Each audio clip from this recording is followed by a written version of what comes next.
Hey guys, so I'm gonna pick it up a little bit from the jog that we did a few weeks ago, and we're gonna do a little crazy leg jog. So same concept, put on music that you love to roll to, and you're just gonna do a nice smooth round of crazy legs, stationary. So pick a spot, stay in it, get your arms into it like you're jogging, get your hips into it more.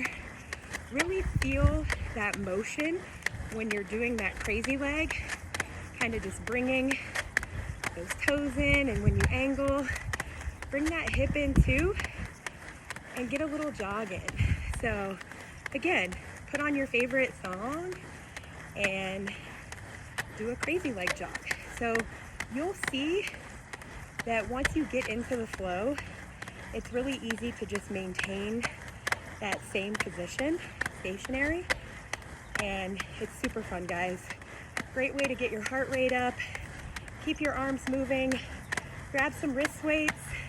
If you're gonna be working out with me, I love my wrist weights, so be sure and grab some. And there you go, guys. Again, crazy leg jog. So do this to your favorite song and get your crazy leg jog on. Bye, guys.